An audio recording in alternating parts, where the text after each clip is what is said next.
ہمارا سلسلہ جاری ہے ساری سورہ نور کا آیت پڑھنے کا جو شرف حاصل کرا یہ 51 ورس ہے 51ویں. ایمان لانے والوں کا قول تو یہ ہونا چاہیے جب انہیں اللہ اور اس کے رسول کی طرف بلایا جائے تاکہ رسول ان کے مقدمے کا فیصلہ کریں تو وہ یہ کہتے نظر آئیں ہم نے سنا اور اطاعت کی اور یہی لوگ در حقیقت میں فلاح پانے والے ہیں.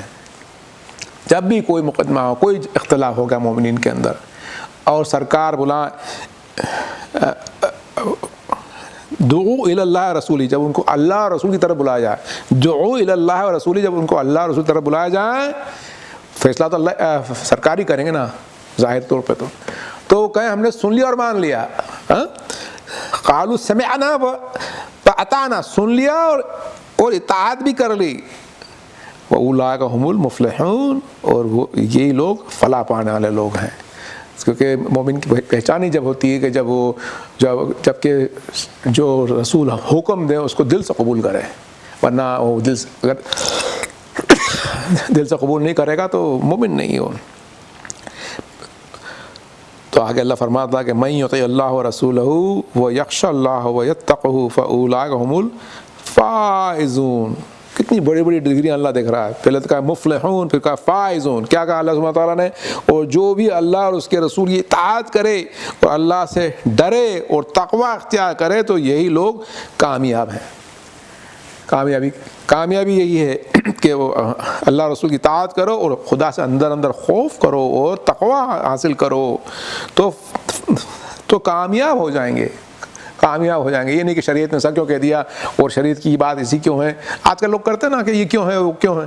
نہیں حقیقت یہ ہے دل سے اطاعت کرنا سوال نہیں کرنا بیٹھنا. ایک بار اسلام لیا اس کے بعد ختم.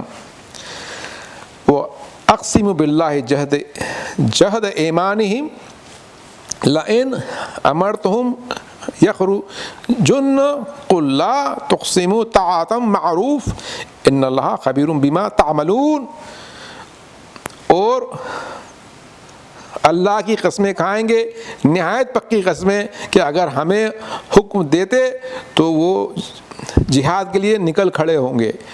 آپ فرما دیجئے کہ تم قسمیں نہ کھاؤ تمہاری اطاعت کا حال معلوم ہے جو تمہارے عمل ہے اللہ اس سے اچھی طرح باخبر ہے. منافق کہتے تھے قسمیں کھا کیا کرتے تھے کہ اگر جہاد کا حکم ہم نکل کھڑے ہوں گے. تو پہلی بات تو یہ ہے کہ پکی قسمیں اقسم باللہ جہد ایمان ہے پکی قسمیں اس طرح سے کھاؤ مت. کیونکہ کیوں نہیں کھاؤ قسمیں جہاد کے لیے کیونکہ جہاد تو تم پہ واجب ہے فرض ہے. تم کاہے لیے قسمیں کھا رہے ہو. تم کو قسمیں کھانے کی ضرورت ہی نہیں ہے. وہ تو واجب ہے جب آپ اسلام لائے تھے تو جہاد واجب ہے تو اس کی قسمیں نہیں کھانا ہے بلکہ کیا اگر قسمیں کھا رہا تھا کہ اگر ہم کو حکم دیا تو ہم نکل پڑیں گے جہاد کے لیے. قل لا تقسم کہا تم قسمیں مت کھاؤ طاعت و معروف بلکہ تمہاری اطاعت ہونا چاہیے. ان اللہ خبیر بما تعملون خدا جانتا تم کیا کرتے ہو خدا کو سب معلوم ہے. تو اس طرح سے بات نہ کرو. اسی طرح لوگ بھی کہتے ہیں اور امام مہدی آئیں گے ہم یہ کر دیں وہ کر دیں گے. ارے بھائی کرنا ہی ہے. یہ کیا کہ کس کو دکھا رہے ہو آپ کو بھائی کرنا ہی ہے نا. یہ جبھی تو اسی لیے تو ہم مومن ہیں. قل اطیعوا اللہ واطیعوا الرسول فان تولوا فانما علیہ ما حملنا وعلیکم ما حملتم وان تطیعوا تہتدوا وما علی الرسول الا البلاغ المبین. پھر اللہ سبحانہ نے فرما دیا کہ سرکار کا کیا رول ہے اور ہمارا کیا رول ہے. آپ فرما دیجئے تم اللہ کی اطاعت کرو اور رسول کی اطاعت کرو. پھر اگر تم منہ موڑتے ہو تو اس رسول کے ذمے صرف وہ ہے جو اس پر بوجھ ڈالا گیا ہے اور تمہارے ذمے صرف وہ جو تم پر بوجھ ڈالا گیا ہے. اور تم اگر ان کی اطاعت کرو گے تو ہدایت پا جاؤ گے. اور رسول کے ذمے داری تو صرف یہ ہے کہ وہ تمہیں واضح طور پر احکام پہنچا دے. یا اللہ نے کہا کہ اللہ رسول کی اطاعت کرو. پہلے تو اللہ نے کہا کہ اطاعت کرو تو فلاح پا جاؤ گے. کہا کہ اطاعت کرو اور اگر تم نے منہ موڑ لیا تو رسول کے ذمہ ان کا بوجھ ہے یعنی پیغام پہنچانا اور تمہارے ذمہ تمہارا بوجھ یعنی اطاعت کرنا. اور پھر کیا کہا کہ اگر تم نے ان کی اطاعت کری تو تم ہدایت پا جاؤ گے، اور سرکار کے ذمہ صرف، رسول سے میں صرف کھول کا احکام بیان کر دینا ہے۔ تو آج ہم پہ جو بوجھ ہے وہ بوجھ ہمیں پورا کرنا ہے۔ بوجھ کیا نعمت ہے آپ سمجھ لیں کہ قرآن اور اہل بیت کی اطاعت کرنا ہے تاکہ ہم فلاح پائیں۔ تو پھر کیا ہوگا اگر فلاح پائیں گے؟ تو اس طرح کی کمیونٹی کا بننے والی انشاءاللہ یہ آگے کی آیت ہے، وعد اللہ الذین آمنوا منکم وعملوا الصالحات لیستخلفنہم فی الارض کما استخلف الذین من قبلہم ولیمکنن لہم دینہم الذی ارتضی لہم ولیبدلنہم من بعد خوف امنا یعبدوننی لا یشرکون بی شیئا ومن کفر بعد ذلک فاولئک هم الفاسقون۔ تم لوگوں میں سے جو ایمان لائے اور عمل صالح بجا لائے، اللہ نے ان سے وعدہ کیا ہے کہ وہ ضرور باضرور ان کو اس طرح زمین میں خلیفہ بنائے گا جس طرح ان سے پہلے گزرے ہوئے لوگوں کو بنا چکا ہے، اور ان کے دین کو مضبوط بنیادوں پر قائم کر دے گا جسے ان کے لیے چن لیا ہے، اور ان کو موجودہ حالت خوف کو امن میں بدل دے گا، اور صرف میری عبادت کرتے ہوں گے اور میرے ساتھ کسی اور کو شریک نہ بناتے ہوں گے، اور جو بھی اس کے بعد کفر اختیار کرے گا تو ایسے ہی لوگ فاسق ہیں۔ یہ آیت جو آئی ہے لمبی آیت ہے، انشاءاللہ دھیرے دھیرے پڑھیں گے اس کو۔ اللہ سبحانہ نے کیا کہا؟ یہ وعدہ ہر ایک کے لیے نہیں، وعد الذین آمنوا وعد الذین آمنوا منکم، یہ صرف اللہ نے وعدہ کیا تم میں سے جو ایمان لے آئے، حالانکہ ہے تو پوری مسلم کمیونٹی، لیکن اس میں سے چنا اللہ نے آمنوا منکم، تم میں سے جو لوگ ایمان لائے، مطلب ظاہر تو سبھی ہیں لیکن جو حقیقت مومن صلی اللہ بات کر رہا ہے، تو عامل الصالح، اور جن کے نیک عمل ہے، کیا اللہ نے کہا کہ ان کو وہ زمین میں خلیفہ بنا دے گا جس طرح پہلے لوگوں کو خلیفہ بنایا تھا۔ کیا بنایا تھا خلیفہ پہلے لوگوں کو؟ تفسیر میزان نے کیا کہا ہے؟ جیسے کہ نوح علیہ السلام، یا نوح علیہ السلام، قوم عاد، قوم شعیب، یہ سب ان لوگوں نے تکذیب کری رسولوں کی، تو اللہ نے پوری قوموں کو برباد کر دیا اور صرف مومنوں کو نجات دی اور ان کو زمین پر سکون دیا۔ اس طرح ہو چکا ہے پہلے نا، سکون دیا ان کو، جب کہ حضرت نوح کے وقت سارے کافروں کو اللہ نے ختم کر دیا، پھر چند لوگ بچے تھے تو اللہ نے سکون دیا تھا۔ تو یہ مراد کہا کہ اللہ تعالیٰ نے کہا تمہیں خلیفہ بنائے گا جیسے کہ پہلے لوگوں میں خلیفہ بنا چکا ہے۔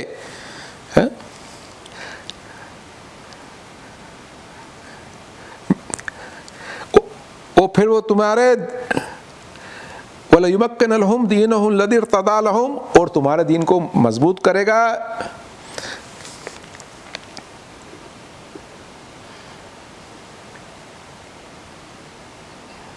جو کہ اس نے تمہارے لیے چن لیا ہے، دین کو مضبوط کرے گا۔ کیونکہ کیا ہوتا ہے جب مومن جب سرکار آئے تو مومنین خوف کی حالت میں تھے، پریشان تھے، 24 گھنٹے حملے ہوتے تھے، کبھی منافق کو حملے ہوتے تھے، کبھی مشرک کے ہوتے تھے، اہل کتاب کے ہوتے تھے، اور ہر طرف سے جنگی مسلط ہوتی تھی، پاؤں جم نہیں پاتے تھے۔ تو اللہ تعالیٰ نے کہا کہ ہمیں تمہارے دین کو میں مضبوط کروں گا تاکہ تمہارے پاؤں جم جائیں، وہ دین جس کو اس نے چنا ہے، اور پھر تمہیں خوف کے بعد امن بخشوں گا۔ خوف مرتے تھے مومنین، تھک جاتے تھے، 24 گھنٹے خوف ہے کہ یہاں سے حملہ ہو رہا ہے، وہاں سے حملہ ہو رہا ہے، تو کہا کہ اس خوف کے بعد میں تمہیں امن دوں گا۔ یعبدوننی لا یشرک بہ شیئا، اور صرف میری عبادت کریں گے سکون کے ساتھ، کسی کو شریک نہ کریں گے۔ سب سے بڑا لطف کیا ہے انسان کا کہ سکون سے اللہ کی عبادت کرے، کوئی خوف نہیں ہو، چین ہو، دین مکمل جمع ہوا ہو، سوسائٹی پرفیکٹ ہو۔ پھر اللہ نے کہا کہ پھر اس کے بعد جو کوئی بھی کفر کرے گا تو وہ لوگ فاسق لوگ ہیں۔ تو اس آیت کے بارے میں بڑے اختلاف ہیں، خاص طور سے سنی اور شیعہ بردرز کے بیچ میں اختلاف ہیں۔ سنی بھی ہمارے بھائی ہیں، تو ان کا کہنا یہ ہے کہ یہ آیت خلفاء راشدہ کے لیے آئی ہے، اور جو شیعہ بھائیوں کی سوچ یہ ہے کہ یہ آیت یا تو سرکار کے وقت کی تھی یا اس کے بعد اب یہ آیت جب امام زمان آئیں گے انشاءاللہ اس وقت پوری ہوگی کہ سوسائٹی پرفیکٹ ہوگی، دین سکون سے اختیار کیا جائے گا، دین سکون سے اختیار کیا جائے گا، خوف چلے جائے گا، خوف چلے جائے گا تو اور منافقت چلے جائے گی، منافقت چلے جائے گی۔ تو یہ جو کہ گولڈن سوسائٹی جیسے کہ نا گولڈن ایرا، وہ ہم انشاءاللہ دیکھیں گے مولا کے ظہور کے بعد۔ وَأَقِیمُوا الصَّلَاةَ وَآتُوا الزَّکَاةَ وَأَطِیعُوا اللَّهَ وَرَسُولَهُ لَعَلَّکُمْ تُرْحَمُونَ، اور تم نماز قائم کرو اور زکوٰۃ ادا کرو اور رسول کی اطاعت کرو تاکہ تم پر رحم کیا جائے۔ رحم اللہ نے دو چیزوں کو کہا، نماز قائم کرو، زکوٰۃ دو، اور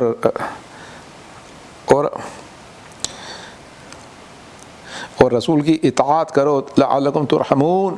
پورا دین آ گیا اس میں نماز کا ذکر پہلے اس لیے کیونکہ یہ دین کا ستون ہے، زکوٰۃ دین کا ستون ہے، پھر اس کے بعد باقی اطیع الرسول میں سبھی آ گیا پورا دین، لعلکم ترحمون، تاکہ ہم پہ رحم کیا جائے۔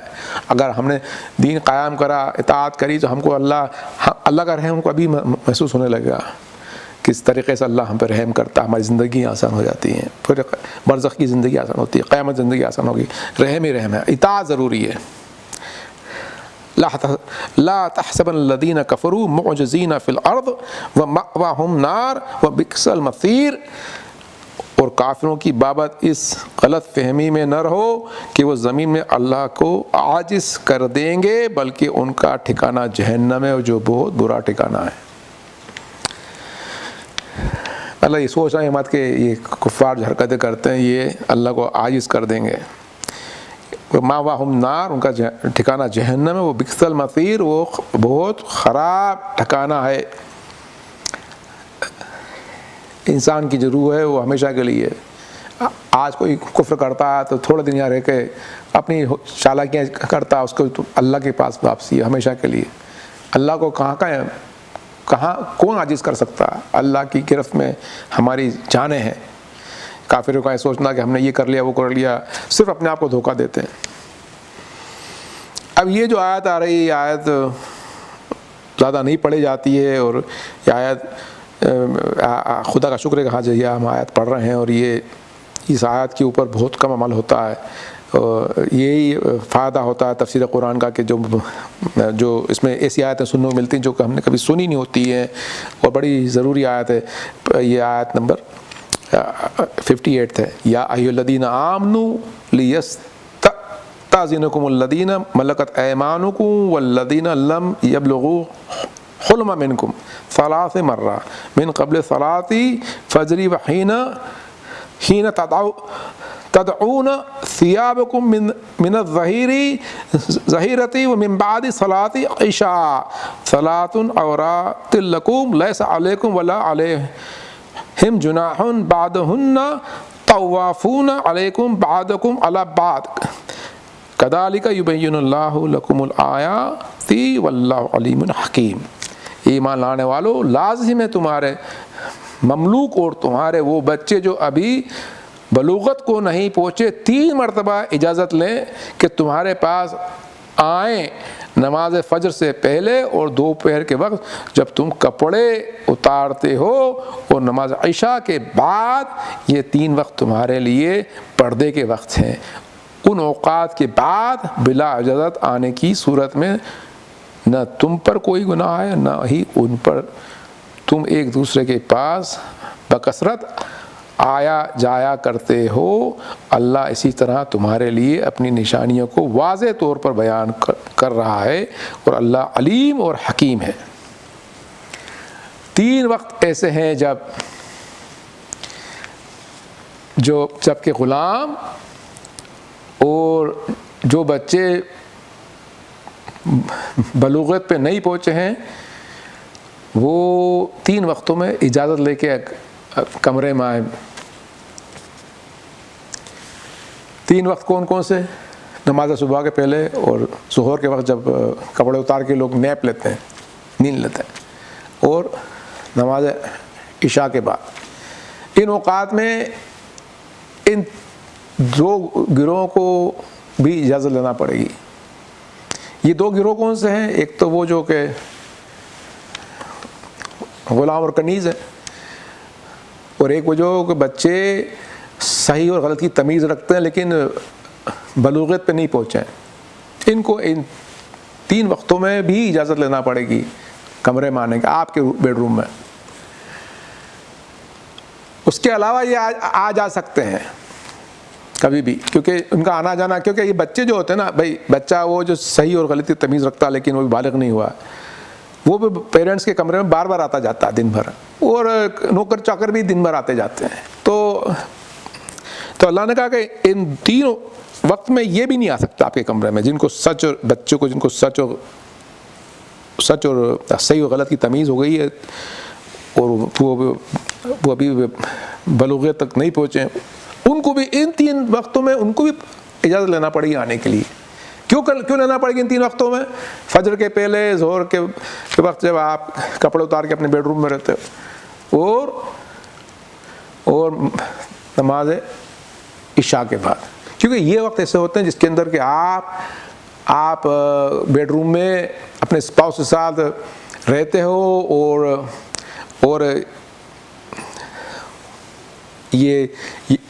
یہ وقت آپ کی پرائیویسی کے وقت ہیں. اللہ نہیں چاہتا کہ آپ کی کچھ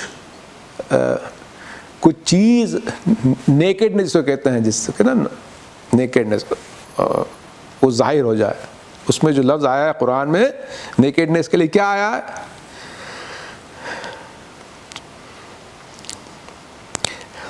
ثلاث عوراتکم، 3 جو نیکڈنس ہیں، تاکہ اس وقت آپ ہو سکتا ہے آپ کچھ کر رہے ہو اپنے اسپاؤس کے ساتھ.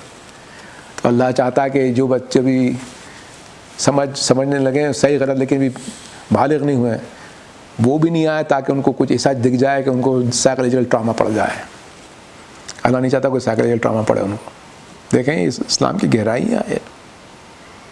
اگر وہ بالغ ہو گئے تو پھر تو ان کو ہمیشہ ہی جب بھی آئیں گے، 3 وقت نہیں، جب بھی آئیں گے ان کو پوچھ کے آنا ہے آپ کے بیڈ روم میں.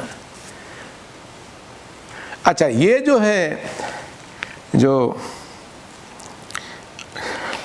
لونڈی اور غلام جو زمانے میں ہوا کرتے تھے، آج کل تو دکھتے نہیں ہیں، تو وہ بھی یہ ہے کہ اس میں بھی مطلب کہ الگ الگ حدیث ہیں کہ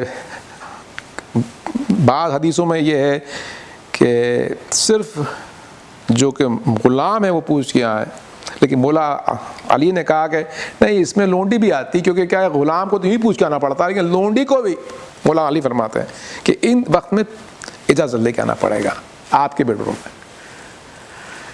یہ اسلام کی خوبصورتیاں ہیں جو ہم آج کل بھول گئے ہیں. آج آپ سائیکالوجی سے پوچھیں گے، سائیکالوجی بولیں گے کتنا بڑا ٹراما ایک بچے کو کہ اگر وہ کمرے میں گھس جائے اور دیکھے کچھ ہو رہا ہے تو اس کی زندگی بھر اس کے دماغ میں ٹراما رہتا ہے کہ میں نے کیا دیکھا تماشا. یہ اسلام کی خوبصورتیاں ہیں، ہم اس کو عمل میں نہیں لاتے ہیں.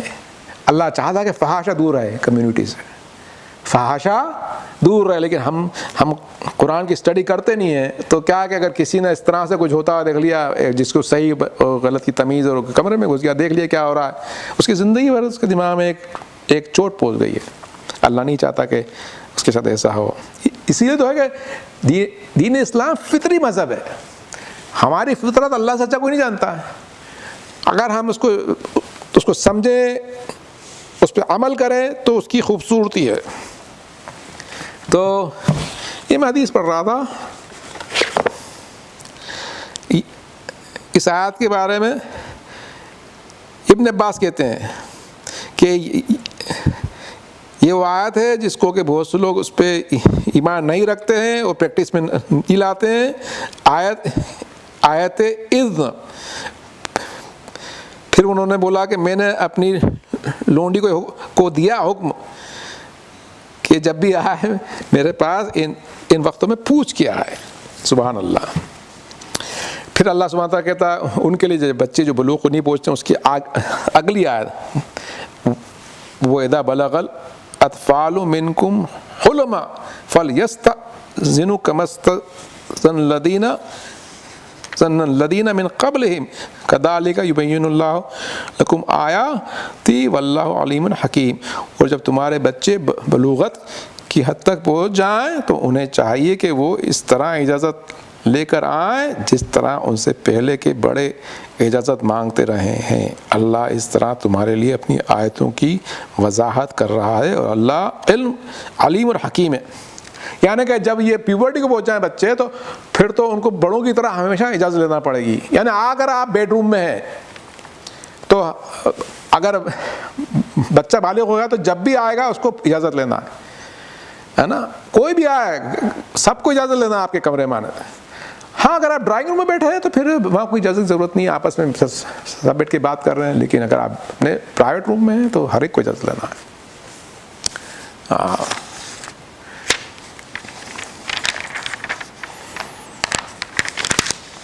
مطلب ہر ایک مطلب یہ کہ باپ ہو یا ماں ہو یا بھائی ہو، کوئی بھی سبھی کو اجازت، کیونکہ اللہ نہیں چاہتا کہ کچھ بھی چیز نیکڈ ظاہر ہو۔ اللہ تعالیٰ چاہتا ہے کہ آپ کی حرمت باقی رہے۔ اور گھروں میں بیٹھ رہنے والی سن رسیدہ عورتیں جنہیں اب نکاح کی امید نہ ہو تو اگر وہ اپنی چادریں اتار کر رکھ دیں تو کوئی حرج نہیں ہے، بشرطے کہ وہ زینت کی نمائش نہ کریں۔ تاہم اگر وہ عفت رہیں تو اس میں ان کی بھلائی ہے، اللہ سمیع اور علیم ہے۔ یہ بھی آیت بہت خاص ہے، آیت سبھی خاص ہے، لیکن یہ کمیونٹی میں اس آیت کا ذکر نہیں کیا جاتا ہے۔